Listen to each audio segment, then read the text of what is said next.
Students good morning.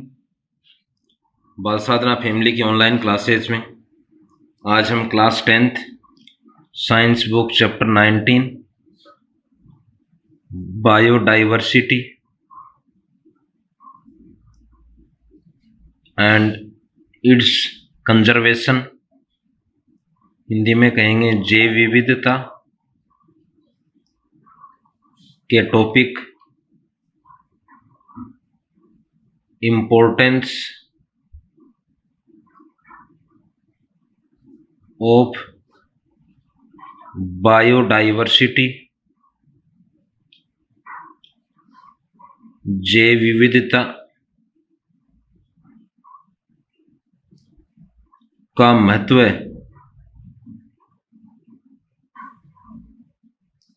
का अध्ययन करेंगे। वंस अगेन, बाल साधना फैमिली की ऑनलाइन क्लासेज में आज हम class 10th science book chapter 19 जैव विविधता के टॉपिक जैव विविधता का महत्व का अध्ययन करेंगे। सो टॉपिक इज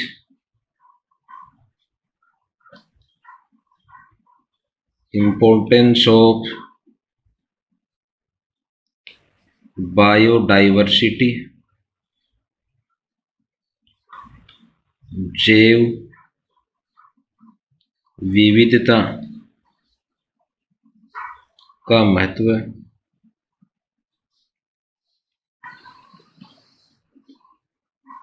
स्टूडेंट्स, जैव विविधता शब्द का अगर हम सामान्य अर्थ देखें, जैव का अर्थ है जीव या सजीव, विविधता का अर्थ है वेरिएशन, यानी किसी भी भौगोलिक क्षेत्र में उपस्थित जीव या सजीव में जो वेरिएशन पाया जाता है, अर्थात जीवों की अनेक प्रजातियां उपस्थित होती हैं या जंतुओं की अनेक प्रजातियां उपस्थित होती हैं, पौधों की अनेक प्रजातियां उपस्थित होती हैं, उसे सामान्यतः हम जैव विविधता कहते हैं। दूसरा है जैव विविधता आर्टिफिशियल नहीं है, प्रकृति प्रदत्त है, तो ये बोल सकते हैं जैव विविधता यानी बायोडाइवर्सिटी एक प्राकृतिक संसाधन है, यानी मानव द्वारा निर्मित नहीं है, प्रकृति प्रदत्त है, इसलिए प्राकृतिक संसाधन है। स का अर्थ है साथ साथ, साधन का अर्थ है कुछ विशेष प्रकार की आवश्यकताएं बोल सकते हो आप, सब्सटेंस बोल सकते हो, कि जो मानव जीवन के लिए, मानव जीवन के साथ साथ आवश्यक हो, उन साधनों को संसाधन कहते हैं। दूसरा है इससे यानी जैव विविधता से मानव की आधारभूत आवश्यकताओं की पूर्ति होती है, आवश्यकताओं की पूर्ति होती है।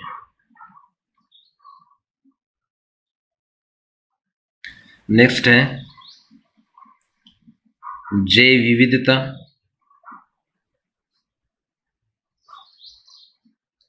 का महत्व यानी इंपॉर्टेंस एवं मूल्य निम्न है। देखो वंस अगेन, पूछे बायोडाइवर्सिटी क्या है, प्रकृति प्रदत्त यानी प्राकृतिक संसाधन है, इससे मानव की अनेक आवश्यकताओं की पूर्ति होती है, आगे हम पढ़ेंगे इसमें। अतः जैव विविधता का जो महत्व है या मूल्य है वो निम्न है। पहला है इकोनॉमिक वैल्यू, इसे कहेंगे आर्थिक महत्व। इसके अलावा इसमें हम सोशल वैल्यू भी पढ़ेंगे, सामाजिक महत्व भी पढ़ेंगे, मेडिक्लाइन वैल्यू भी पढ़ेंगे, औषधीय महत्व भी आएगा, इन्वायरमेंटल वैल्यू पर्यावरणीय महत्व, यानी मुख्यतः हम आर्थिक महत्व, सामाजिक महत्व, सांस्कृतिक महत्व, पर्यावरणीय महत्व व औषधीय महत्व का अध्ययन करेंगे, जिसमें फर्स्ट है इकोनॉमिक वैल्यू, आर्थिक महत्व। ये बोल सकते हैं जैव विविधता से हमें प्रत्यक्ष रूप से यानी डायरेक्ट भोजन, पशुओं के लिए चारा, पशुओं के लिए भोजन भी और पशुओं के लिए चारा, या मानव के लिए भोजन पशुओं के लिए चारा, इसके अलावा इमारती लकड़ी, ईंधन एवं औद्योगिक कच्चा माल,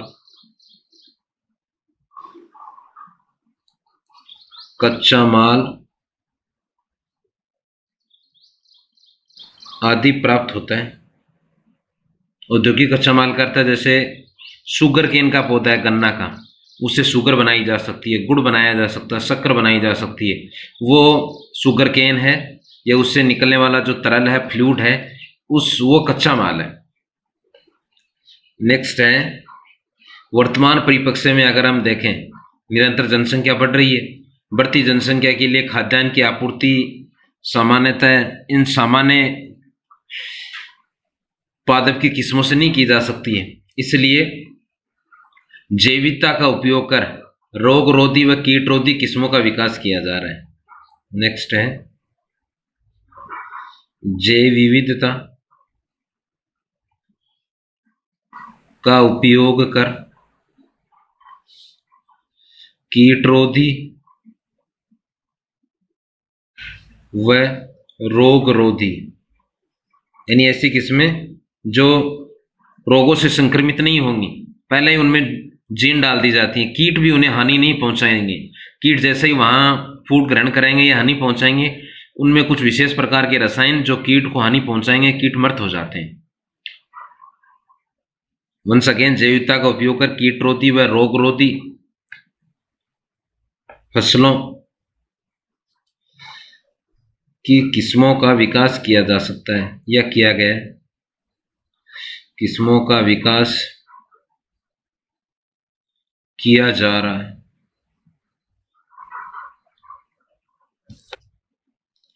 जैसे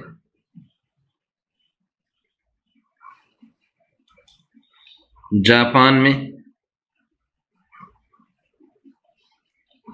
गेहूं की बोनी किस्मों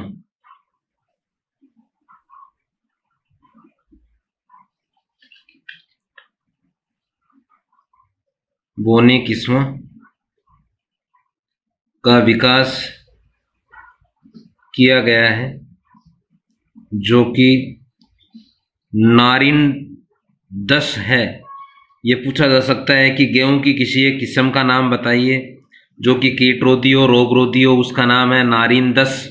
या नारिन 10 क्या है? गेहूं की एक कीट रोधी व रोग रोधी किस्म है। ध्यान रखना, नारिन 10 क्या है? गेहूं की कीट रोधी रोग रोधी किस्म है। या ये पूछा जा सकता है गेहूं की कीट रोधी व रोग रोधी किस्म का नाम नारिन 10 कहाँ विकसित की गई है? जापान में। दूसरा है तथा ताइवान में डी जियो रू जेन नामक धान की प्रजाति का विकास किया गया। अगर धान की प्रजाति पूछे कि धान की एक ऐसी प्रजाति या जाति जो कीट रोधी व रोग रोधी, वो है डी जियो रू जेन। एक ये शब्द आ रहा है बोनी किस्में। देखो, सामान्यतः अगर हम कोई फसल बोते हैं, उस फसल में यदि हम उत्पाद यानी ग्रेन्स अनाज बोलते हैं, वो यदि 6 महीने में प्राप्त होता है, परंतु वर्तमान में जैव विविधता का उपयोग कर कुछ ऐसी किस्में बनाई गई हैं उसी पौधे की जिससे हम यानी 6 महीने से उत्पाद ले रहे हैं, तो उनमें लगभग आधे समय में उत्पाद प्राप्त कर लेते हैं। यानी लगभग 3 से 4 महीने में हम ग्रेन या अनाज उत्पादन कर लेते हैं। तो ऐसी स्थिति में अनाज पहले उत्पादन हो जाता है, मंडी या मार्केट में सेल करेंगे तो इनकम पहले हो जाती है। हो सकता है उस समय कीटों की या अन्य किसी रोग की अनुकूल परिस्थिति उससे बचाया जा सकता है। तो बोनी किस्में वे किस्में होती हैं जिनमें किसी भी पौधे की जीवन अवधि को सामान्यतः आधा किया जाता है, यानी आधे समय में ही उससे उत्पाद प्राप्त कर लिया जाता है, उसे बोनी किस्में कहते हैं। वे किस्में या बोनी किस्में वे किस्में होती हैं जिसमें किसी भी फसल, किसी भी पौधे की जीवन अवधि को लगभग आधा कर लिया जाता है, यानी आधे समय में ही उत्पाद प्राप्त कर लिए जाते हैं, उन्हें बोनी किस्में कहते हैं, जैसे नारिन 10। देखो नेक्स्ट है एक एशिया महाद्वीप में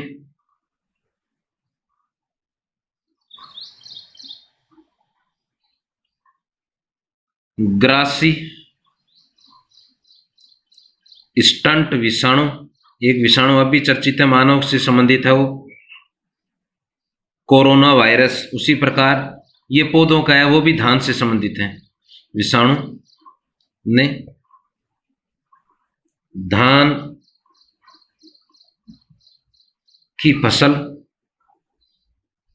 को 1970 के दशक में तबाह किया।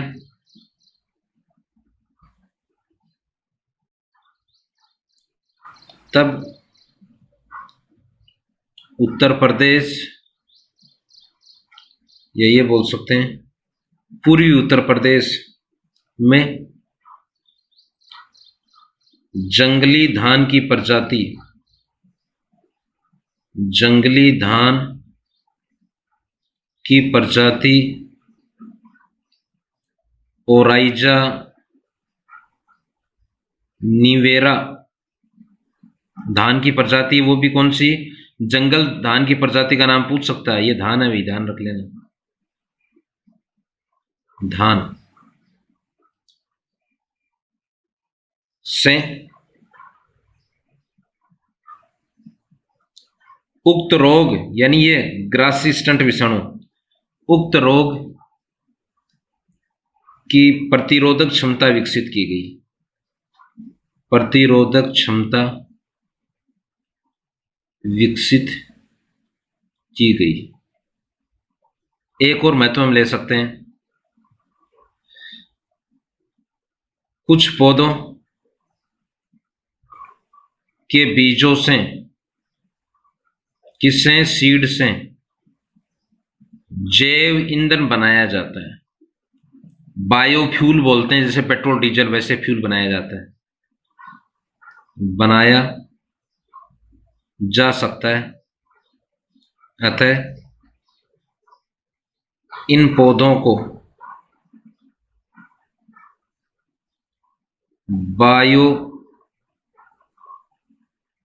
डीजल वृक्ष कहते हैं। यहां से भी लाइन पूछी जा सकती है, बायोडीजल वृक्ष किसे कहते हैं, वे पौधे जिनके बीजों से जैव ईंधन बनाया जा सकता है उसे बायोडीजल कहते हैं। वंस अगेन, बायोडीजल वृक्ष किसे कहेंगे, वे वृक्ष जिनके बीजों से जैव ईंधन बनाया जाता है उसे बायोडीजल वृक्ष। गेहूं की पूछे बोनी किस्म नारिन 10। ताइवान में धान की किस्म पूछे जो रोगरोधी कीटरोधी हो, DGO रूजेन। 1970 के दशक में एशिया महाद्वीप में धान की फसल को तबाह करने वाला विषाणु ग्रासी स्टंट विषाणु, इसकी रोग प्रतिरोधक क्षमता किससे, पूर्वी उत्तर प्रदेश में विकसित की गई थी, जंगली धान प्रजाति ओराइजा निवेरा से। ये पहला महत्व है। अब दूसरा अगर हम देखें, मेडिक्लाइन महत्व है, यह मेडिक्लिनल महत्व है, इसको हिंदी में बोलेंगे औषधीय महत्व। अनेकों औषधियां प्राप्त होती हैं प्लांट से, कुछ गंभीर रोगों की औषधियां भी प्राप्त होती हैं। देखो प्राचीन काल से ही, अगर आपने आजकल भी आते हैं बिंदु, ये जड़ी बूटियां पूर्वी हिमालय में पाई जाती हैं मुख्यतः, से ही जड़ी बूटियों का उपयोग अनेक बीमारियों के इलाज में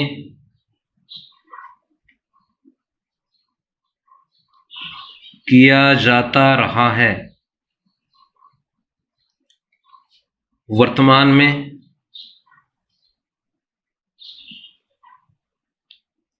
लगभग 40%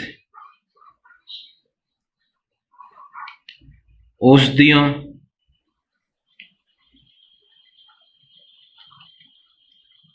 का उत्पादन प्लांट से किया जाता है। तो दो बिंदु आए कि प्राचीन समय से ही पौधों से या जड़ी बूटियों वाले पौधों से बीमारियों का इलाज किया जाता है। वर्तमान में जो भी मेडिसिन उपलब्ध हैं वो मेडिसिन का लगभग 40% कहाँ से प्राप्त होती हैं? पौधों से। पहली है जैसे मलेरिया रोग के लिए, मलेरिया रोग की औषधि ये होती है सिनकोना वृक्ष की छाल से। ये ध्यान रखना है, सिनकोना वृक्ष की छाल से कुनेन औषधि बनती है। दूसरा है रक्त कैंसर की औषधि। रक्त कैंसर को बोलेंगे ल्यूकेमिया, ये शब्द भी ध्यान में रखना है, ल्यूकेमिया, ऐसे ही हिंदी में लिखते हैं। ल्यूकेमिया क्या है? ब्लड कैंसर को वो कैंसर, रक्त कैंसर को, ब्लड कैंसर को ल्यूकेमिया कहते हैं। इससे विनक्रिस्टिन व विनब्लास्टिन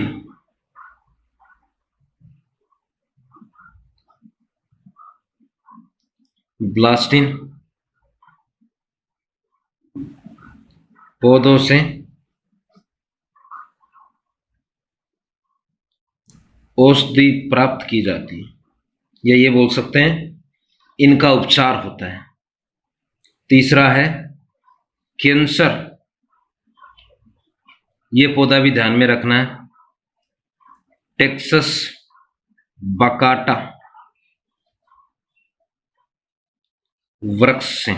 मलेरिया सिनकोना की छाल से, रक्त कैंसर विनक्रिस्टिन विनब्लास्टिन से, और कैंसर किससे?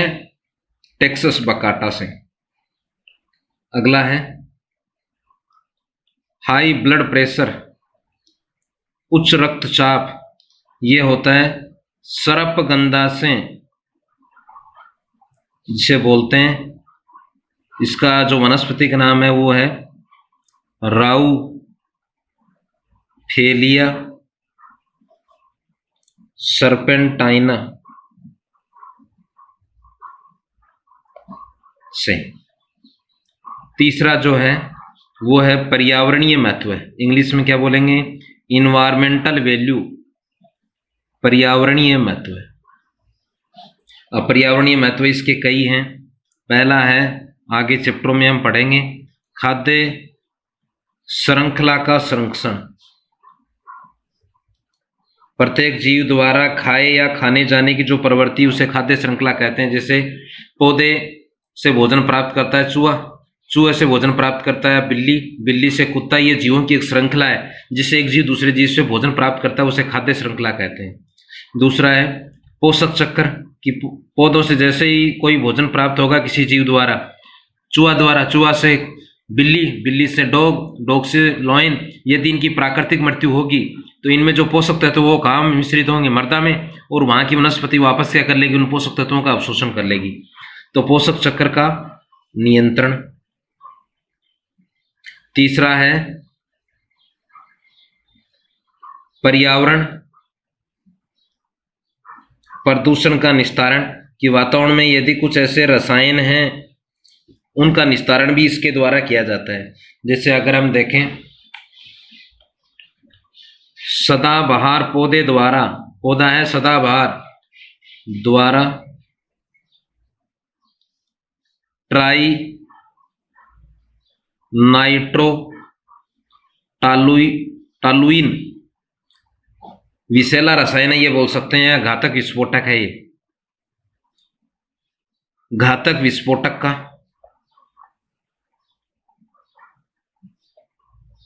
विघटन किया जाता है। कौन से का? ट्राई नाइट्रोटालुइन क्या है, विस्फोटक के रूप में उपयोग किया जाता है, का विघटन किया जाता है। नेक्स्ट है इसमें एक है आर्थोबैक्टर विस्कोस फर्स्ट, दूसरा है साइट्रोबैक्टर सेकंड, आदि भारी औद्योगिक अपशिष्ट यानी इंडस्ट्री से निकलने वाले हेवी सब्सटेंस, औद्योगिक अपशिष्ट से भरी धातुओं को हटाने की क्षमता होती है इनमें, हटाने की क्षमता होती है, क्योंकि इनमें आर्थोबैक्टर विस्कोस और साइट्रोबैक्टर क्या कर रहे हैं, भारी धातुओं का हटाने की क्षमता है।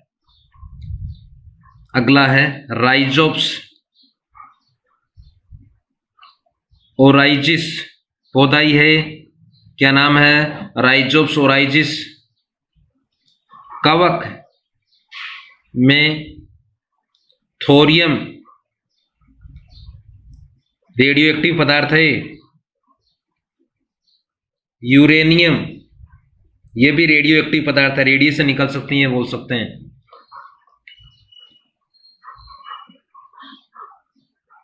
वन सेकेंड, राइजोप्स ओराइजिस कवक में थोरियम व यूरेनियम तथा एक दूसरा कवक है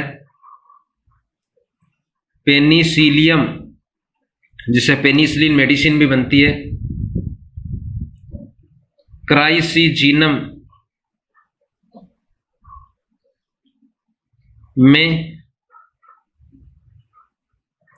रेडियम ये भी रेडियो एक्टिव पदार्थ है को हटाने की क्षमता होती है, तो ये ध्यान रखना है, क्षमता होती है। सदाबहार क्या करेगा, विस्फोटक ट्राइनाइट्रोटाइलुइन का क्या करता है, ये अपघटन करता है। दूसरा आर्थोबैक्टरस विस्कोसस साइट्रोबैक्टर क्या करेगा, भारी धातुएं जो कि इंडस्ट्री से निकलती हैं उनको हटाने की क्षमता है। दो कवक हैं राइजोप्स ओराइजस जो कि थोरियम व यूरेनियम, व पेनिसिलियम क्राइजीनियम में किसको है, रेडियम में हटाने की क्षमता होती है। लास्ट है सामाजिक सोशियल सांस्कृतिक कल्चरल एवं स्पिरिचुअल आध्यात्मिक महत्व है, आध्यात्मिक महत्व है, ऐसे बोलेंगे सोशियल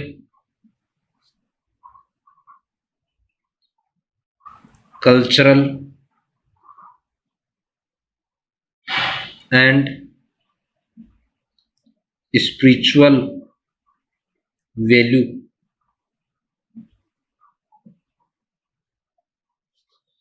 देखो मान अगर भारतीय समाज में हम देखें तो अनेक वृक्षों की पूजा की जाती है, अनेक जंतुओं की पूजा की जाती है। भारतीय हिंदू समाज में वृक्षों व जंतुओं के संरक्षण हेतु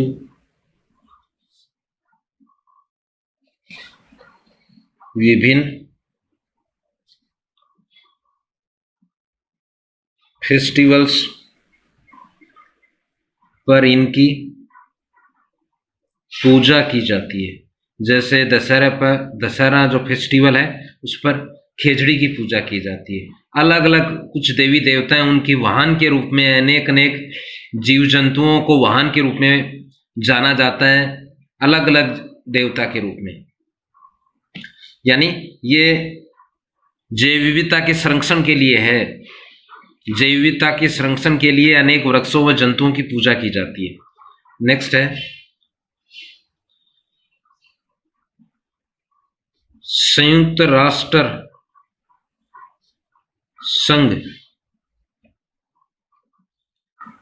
यूएनओ बोलेंगे, संयुक्त राष्ट्र संघ ने वर्ष 2010 को, ये लाइन ध्यान में रखनी है, जैव विविधता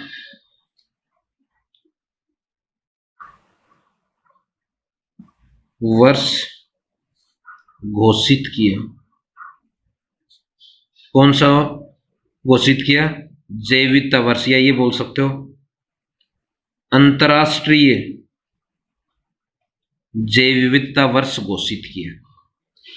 ये ध्यान रखना है। कब? 2010 में। किसने? यूएनओ ने, संयुक्त राष्ट्र संघ कहेंगे। So thanks, have a nice day.